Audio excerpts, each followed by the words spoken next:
We live in a dream world in which all our necessities are at our fingertips.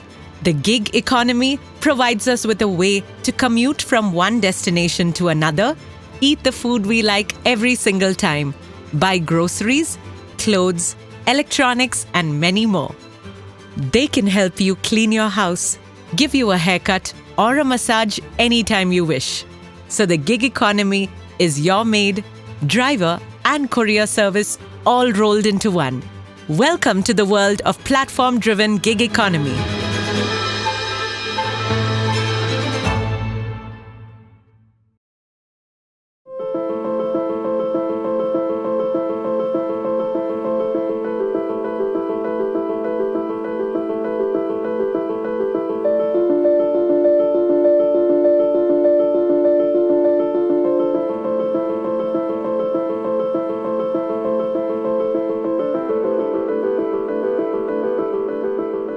For platforms that rely on service providers, such as hairdressers, restaurants, and other providers, the first was to fine-tune the value proposition to the service providers who create value for the ultimate customer. For the providers to take the platform seriously, platforms had to solve a chicken and egg problem. Platforms had to provide enough business for them to act as an important sales channel for them. This, in turn, required the platforms to provide enough orders for each single provider. To address the issue of scale, several startups also experimented by increasing the number of products so that the fixed costs of recruitment and training can be spread over a larger volume. A crucial part of the puzzle was to onboard intermediaries such as delivery agents.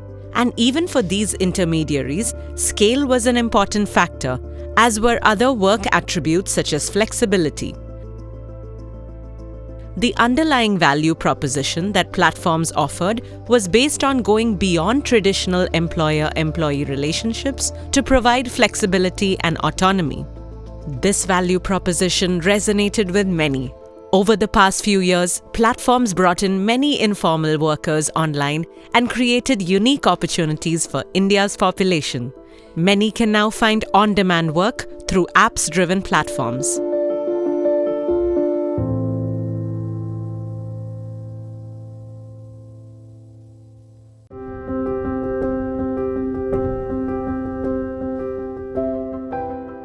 2016 में जब उबर दिल्ली में आई और इसने हमें ये बताया कि अगर हम अपनी खुद की कैब निकालते हैं और उबर के साथ पार्टनरशिप करते हैं तो हम बराबर के हिस्सेदार रहेंगे उबर के साथ। हमने अपनी खुद की कैब निकाली, प्लस हमारे पास ये एक ऑप्शन था बहुत अच्छा सा कि हम अपने घर को देखकर, अपने फैमिली मेम्बर्स को देख के, अपने बच्चों को देखकर सारा घर का प्रोसीजर काम का जो भी है हमारा, वो सब करने के बाद हम इस काम को स्टार्ट कर सकते हैं। हम जब मर्जी इसको स्टार्ट करके हम इसको बंद कर सकते हैं। ये हमारे लिए सबसे बड़ा अच्छा ऑप्शन था। एक तो ड्राइविंग का शौक था, ऊपर से ओला उबर में मुझे ना थोड़ा सा फ्रीडम लगता था कि जब मैं अपने घर के काम से फ्री होती थी तब अपनी गाड़ी निकालती थी, और जब मेरा दिल करता था या मेरे को थकान महसूस होती थी तो मैं अपने घर चली जाती थी लोकेशन डाल के। तो इसलिए ओला उबर मुझे थोड़ा सा फ्रीडम में महिला के लिए, क्योंकि घर का काम भी बहुत ज़रूरी है, सुबह शाम हमें घर का काम करना पड़ता है, तो इस वजह से मुझे ये ठीक लगा। उस टाइम पे जब हम 2016 में हमने ये उबर स्टार्ट की थी तो इन्होंने हमें कुछ राइड पर एक अच्छा सा इंसेंटिव दे रखा था कि अगर आप 6 से 8 से या 10 से राइड एक दिन में कंप्लीट करते हैं तो ये आपको उस टाइम पे 2800, 3000, 3500 के समथिंग पर डे के अकॉर्डिंग दे रहे थे ये, अगर आप एक दिन में इनके अकॉर्डिंग अगर आप राइड कंप्लीट करते हैं तब। हम लोगों ने अर्निंग उस टाइम पे बहुत अच्छी की है। इन कंपनियों ने हमें कमाई 1 लाख तो खैर हमें 3-3 लाख रुपए महीने की इन्होंने कमाई दी हमें। कैसे दी? एक दिन में 10,000 रुपये कमा के दे रहे हैं हमें, एक दिन के 10,000 रुपये, और ये कोई सपना नहीं हमने कमाए हैं। मैं लास्ट 2.5 ईयर्स बैक ये फील्ड में आया था, क्योंकि जब घर के फाइनेंशियल इशू को देखते हुए ये फील्ड में उतरा था। जब मेरे दोस्त कर रहे थे कि स्विगी जोमेटो में, 2019 की बात है ये, जब उन लोग बोले प्लेटफॉर्म अच्छा है, इसमें जो है पर्टिकुलर ऑर्डर सारे, पर्टिकुलर इनकम आ रही और डेली वेजेस है, तो कर लिए तो अपने को फाइनेंशियल इशू अच्छा रहता बोल के जब हम लोग मोटिवेशन होकर हम लोग जोमेटो चूज़ करें। मेरे फैमिली में 3 मेंबर्स है, फादर है, मदर है और मैं हूँ। ब्रदर्स सिस्टर्स नहीं है मुझे, और फादर जो है ड्राइवर है और एज यू नो फादर के सैलरी तो कम रहती है, वो फाइनेंशियल इश्यूज़ घर को देखते हुए इंटर से जब पढ़ लेते हुए as a part time Zomato में वर्क कर रहा था। One of the most common stories that we hear for delivery partners are, young MBA students or people that are just starting to get degrees. They need a little bit of money to help support their family, or a little bit of money to pay their tuition fees or their college fees, right? And so, they work with Zepto for a couple of hours a day, and they help, that helps them get a steady source of income that they can use to pay bills as they're getting a degree to build a better career for themselves.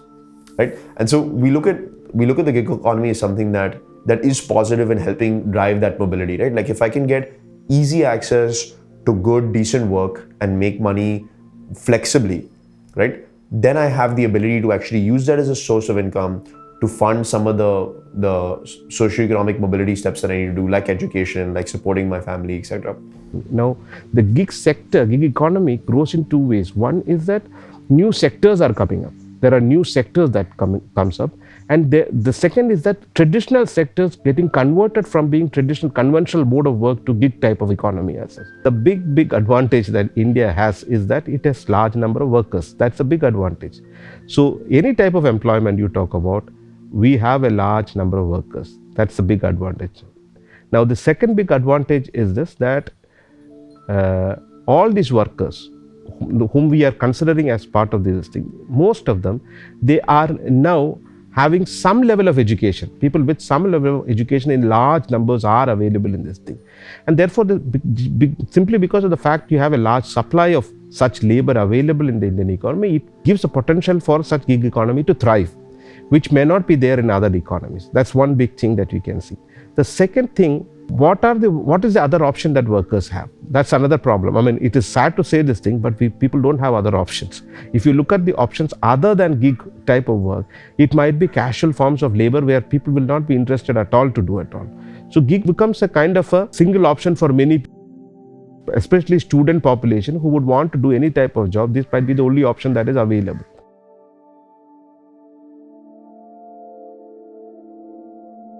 I do believe that what Uber and other gig platforms have enabled is a transformation of how the livelihood is perceived, away from being either a full-time salaried model, which is how traditional operating models were, or a completely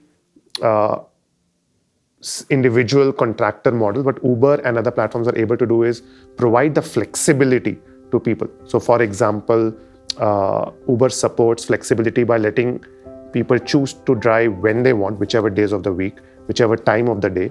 For example, we have drivers who drive 11 months of the year, and 1 month of the year they go back for harvest.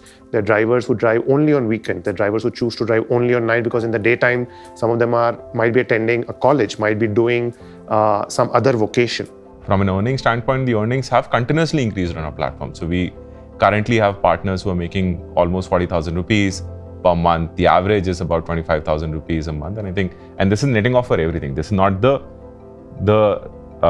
revenue that they earn. So this is revenue minus commissions that they pay, minus their cost of delivering the service, minus cost of transportation. That nets to about 40,000 rupees for the top docile of our service professionals, and on average 25,000 rupees. So I think that kind of take home is pretty decent. However, many intermediaries and participants also had to face problems associated with imperfections in technology. Demand prediction in real time was not always accurate. Factoring in last-minute changes in the environment was difficult, as was incorporating regional differences. The search for optimal scale and the regions that made it feasible to operate was in itself sometimes a trial-and-error process. These errors often resulted in an excess supply of intermediaries and fewer opportunities for intermediaries and service providers. Sometimes they also resulted in declining wages and longer work hours. These professional issues spilled over to other problems, such as a feeling of insecurity and a lack of career identity. the share of gig workers in the total economy, if you look at, if you estimate it, we have done some estimation in the report on the Niti Aayog's report we have done, where we show that actually the employment elasticity of gig workers is more than 1. Essentially meaning that for every unit of output that is created, there is more than 1 unit of employment that is being created in the economy. Now, and comparing that elasticity with the general elasticity for the rest of the economy, it would be the general elasticity is less than 0.9, roughly around that figure. My research has been primarily looking at this question of what has been the experience of gig work for those working on the platform themselves. One of the predominant kind of findings has been that for a lot of workers, they have transitioned out of informal work into forms of platform and gig work that they have been doing, and precarity and autonomy that the autonomy that they were seeking in work is something that they've been denied, and the precarity that they experience, or a certain feeling of insecurity that comes in with working a job where you're not well paid, where you don't have any ability to set terms and rules around the kind of conditions of work, that experience has been exacerbated under conditions of gig work. Exacerbated because there is also a larger discourse of celebration of gig work. In India currently, at least we recognize informal work as something that is a problem, that we want to bring people out of informality, but very little attention to actually what are the ways in which one actually experiences work in this form. And that is where this question of precarity becomes very important for us to understand, because if essentially you remain insecure, both financially, socially, physically, in terms of the kind of ways in which you work, if you are experiencing that insecurity, both in informal work and that transitions into platform work, then really what progress have we made? So I think one important question for us to constantly return to is that what does the quality of jobs actually mean for us? So while they are now starting to earn a fair amount of money, given the social construct that they come from, their expenses kind of tally up to what they end up earning. And what we realize is that any kind of fluctuation can lead to a significant impact in our partner's life. Customer-centric business models that were designed to provide extreme levels of service quality further exacerbated these problems. They often placed some intermediaries in precarious situations. For many, flexibility was just an illusion. Reports suggest that post-COVID, workers' wages have been reduced, and they are putting in more hours to earn a decent income.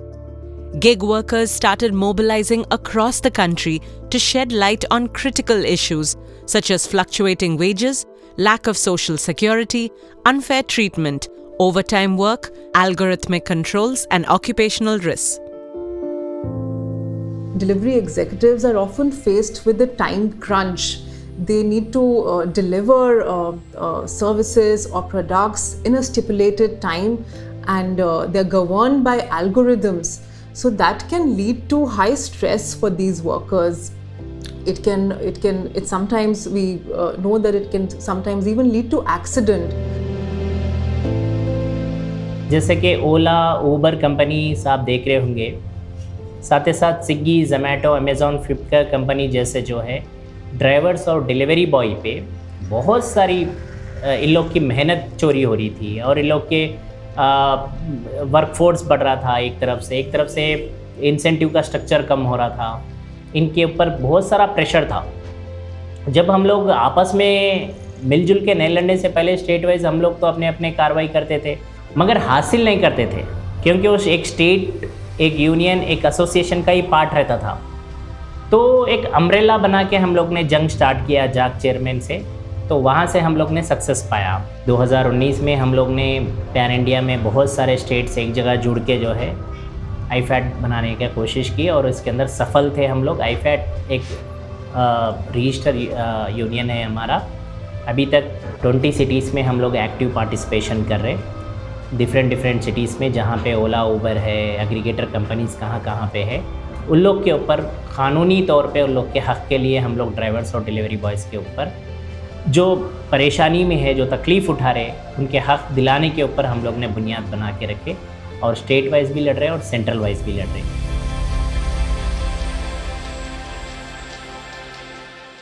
So the illusion of flexibility that platforms sort of offer to workers comes about in certain kind of significant ways.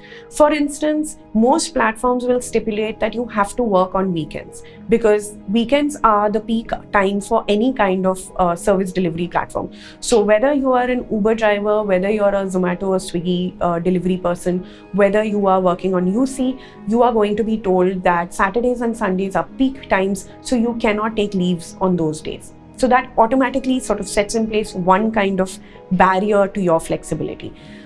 There can be other ways in which this flexibility is affected. So you may not receive calls saying that you should log in, but you are required to meet certain kinds of targets about the number of gigs that you actually do in order to stay active on a platform.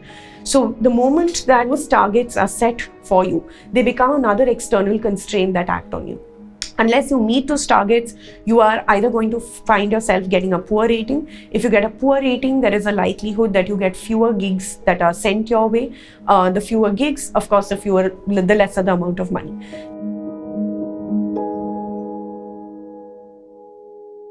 अभी तो हम लोग बिल्कुल पूरी तरीके से पके हुए हैं, समझ लीजिए।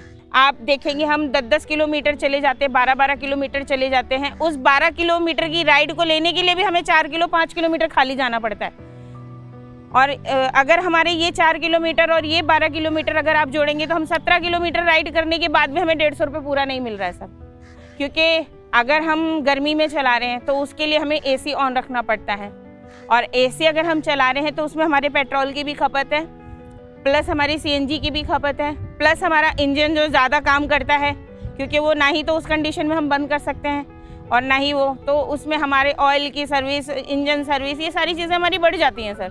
जब मैंने स्टार्टिंग करी थी तो ओला उबर काफ़ी अच्छे पैसे देता था, किलोमीटर के अलावा इंसेंटिव भी बहुत अच्छे देता था। लेकिन जब से ये लॉकडाउन हुआ 2019 में, उसके बाद से इन्होंने काफ़ी रेट कम कर दिया, और अब तो इतना कम कर दिया कि अपना खर्चा निकालना और गाड़ी की किस्त निकालना दोनों बहुत मुश्किल हो गया। हम लोग इतना डिप्रेशन में आ चुके हैं, मतलब मैं अपनी फीमेल्स बहनों की बात कर रही हूँ, जिसमें कि बहुत सारी इसमें सिंगल मदर हैं, बहुत सारी ऐसी हैं जो कि विडो हैं, तो बहुत सारी लड़कियाँ हैं जो इसमें बिल्कुल चारों तरफ से हार कर इस लाइन में आई हैं। तो वो इतनी इस टाइम पे डिप्रेशन में चल रही है ना कि हम ओला उबर से 2017 से जो लड़ाई लड़ते आए हैं, अब तक वो अभी तक हमारी ख़त्म नहीं हुई है। हमें ये ओला उबर 5 रुपये अपनी मर्जी से 4 रुपये, 5 रुपये, 6 रुपये देती है, और जबकि हमारी दिल्ली सरकार का रेट जैसे कि 22.5 रुपये है। ये काफ़ी टाइम से चला आ रहा है, आज नहीं हुआ है, लेकिन हमारी सरकार का रेट हमें नहीं मिल रहा है, हमें उसका आधा भी नहीं मिल रहा है। अब आप बताइए ना, अगर हमें 4 रुपये, 5 रुपये, 6 रुपये मिलेगा तो हम उस पर क्या करेंगे? एक दिन में मेरा 2 से 2,500 का काम हो जाता है, लेकिन पहले 2-2.5 हज़ार में 2,200-2,300 बच जाता था। लेकिन अब क्या होता है कि 1,000 रुपये की तो मुझे CNG डलवानी पड़ती है, और उसमें टैक्स वगैरह कट के तो, और गाड़ी की किस्त वगैरह निकाल के, तो अब तो मुश्किल से 500-600 रुपये बचत होती है बस। पहले तो 400 रुपये पर ड्यूटी पे देते थे, ड्यूटी 50 रुपये की होती थी, लेकिन 400 रुपये हमें कंपनी देती थी। धीरे धीरे उन्होंने इंसेंटिव कम कर दिया।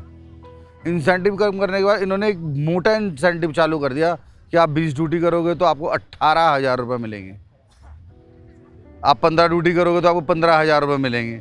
ऐसे करके ना उन्होंने एक इंसेंटिव के बांट दिया कि 12 ड्यूटी में आपको 10,000 मिलने ही मिलने हैं।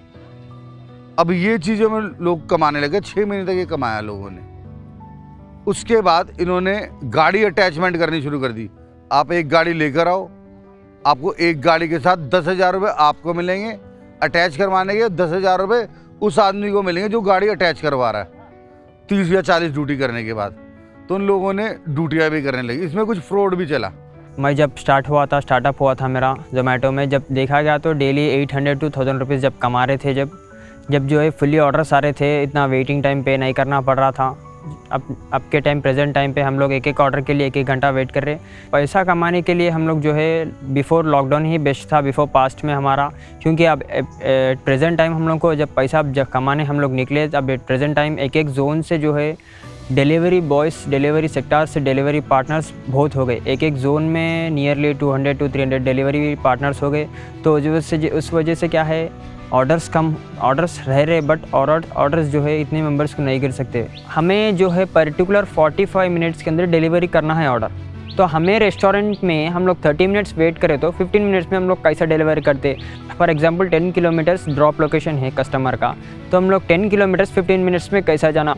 जो कंडीशंस में हम लोग को 15 मिनट्स में 10 किलोमीटर्स जाना इम्पॉसिबल है, तो उस वजह से हम लोग जो है स्पीड ओवर स्पीड करना, रॉन्ग साइड जाना, तो उस वजह से क्या है ट्रैफिक चैलेंज पड़ते हैं हमको। रॉन्ग साइड से जाने 1000 रुपीज़ ट्रैफिक फ़ाइन पड़ता। कस्टमर जो है हमको रेटिंग के ज़रिए से हमारा बैच गिरा रहा, और जो रेस्टोरेंट्स है हम लोग को वेट टाइम करा के हमारा बैचेस गिरा रहे, क्योंकि ये दोनों वजह हम लोग इन दोनों वजहों के बीच में हम लोग अटक रहे।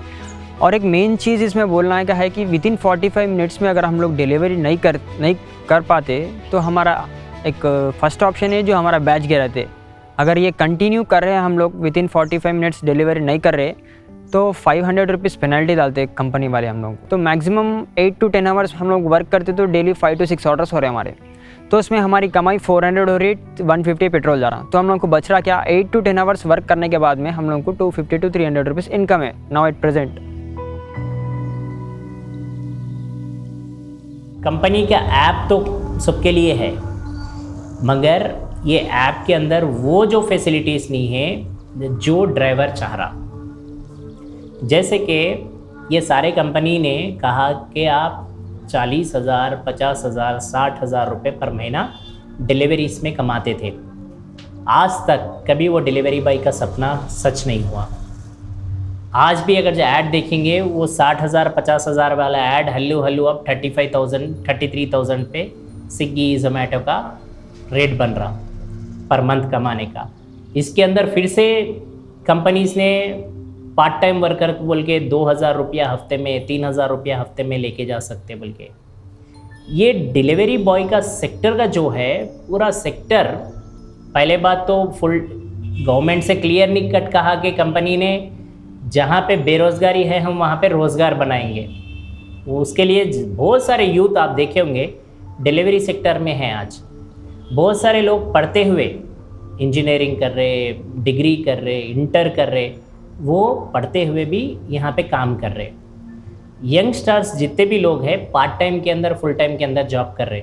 मगर एक चीज़ हमें यहाँ पे याद रखने की ज़रूरत है, यहाँ पे जो बच्चा पार्ट टाइम बोल के आ गया, जब उसको पैसे का मज़ा लग गया, उसके हाथ में पैसा आना स्टार्ट हो गया, पॉकेट मनी का जब पैसा उसके जेब में आ रहा था, वो अमाउंट उसकी एजुकेशन की कट ऑफ डेट बन गया।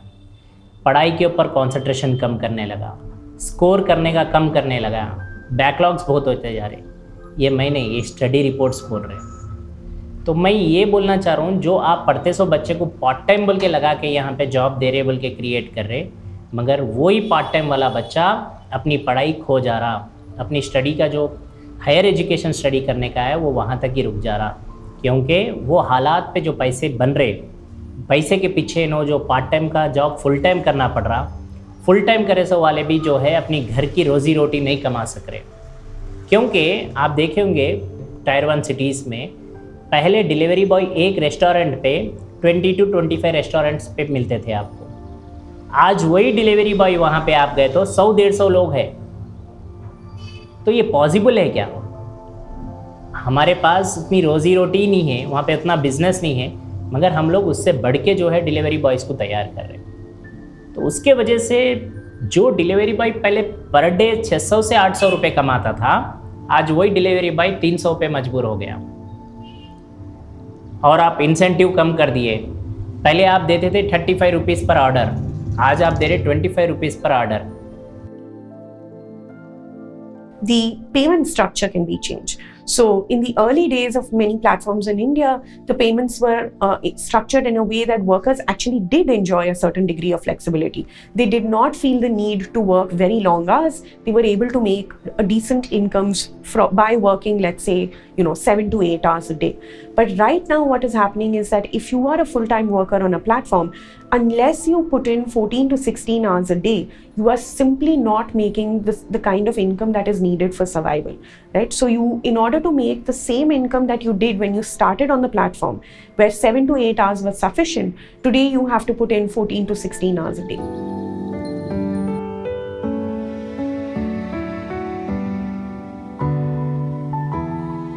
आदिल मेरा बड़ा बेटा था, ये मेरे 2 बेटे हैं, सब में बड़ा बेटा आदिल ही था। फुल डे काम करता था, सुबह में 6 बजे से लेकर रात में 10-11 भी बजते थे, 12 भी बजते थे आने के लिए उसको। काम करते करते जो है ना, वो जो सिग्नल होने के बाद में जब जा रहा था तो वो ट्रैक्टर वाला जो है साइड से जो है ना उसको धक्का दे दिया। वो जो ही शेक होकर नीचे गिरा, पीछे दिमाग को लगने की वजह से जो है ना उसका ब्रेन क्लॉट हो गया। तो यही समझ रहे थे कि भाई थोड़ा बहुत मार लगा, थोड़ी देर में अच्छा हो जाएगा, मगर हमारे को ऐसा होगा हम सोचे भी नहीं थे। और प्रेशर था उनको, 32 ऑर्डर्स कंप्लीट करना है, 32 में से आप एक भी ऑर्डर कम करें, कुछ इंसेंटिव नहीं मिलता आपको, एक भी ऑर्डर उसके अंदर से आप कम करते, तो एक प्रेशर था उनमें। बहुत दिखने में थोड़े दुबले थे ना, खाना ज़रा कभी टाइम पे नहीं खाते थे, ज़्यादा सोचते थे घर वालों के बारे में, हम लोग के बारे में, हर चीज़ की इनकी याद सताते रहेंगी।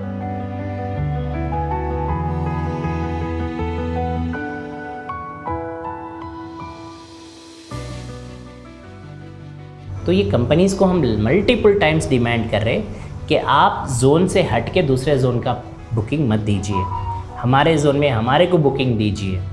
4 किलोमीटर 3 किलोमीटर से बढ़ के राइड आप जो दे रहे वो हमें और कम करके 2 किलोमीटर के अंदर राइड दीजिए। लगातार हमारी कंपनी से, गवर्नमेंट से मल्टीपल टाइम्स रिप्रेजेंटेशन दे के हैं। आप देखे होंगे पहले ड्रॉप लोकेशन नहीं बताता था, हम लोग ने हासिल किया, फाइट किया, हम लोग ने आईफैट के तरफ से, Telangana gig and platform workers union के तरफ से, Telangana taxi and driver joint action committee की तरफ से, सब लोग ने, हम लोग ने मिलके एक ऐसा प्रेशर डालने का काम किया जो हमारा डिमांड थे वो मान लेके ड्रॉप लोकेशन और फेयर भी जो 1 वीक के बाद सेटलमेंट होता था, आज 24 आवर्स में फेयर सेटलमेंट करने का हम लोग ने हासिल किया। ये because the reason of union का काम है, हमारे ऑर्गेनाइजेशन का काम है, जो आईफैट काम कर रहा है पैन इंडिया लेवल पे, उसका इसके अंदर कंट्रीब्यूशन है। हर स्टेट के अंदर जो जो लोकल एफिलिएट्स है हमारे, उनका सबका इसके अंदर बहुत बड़ा योगदान है।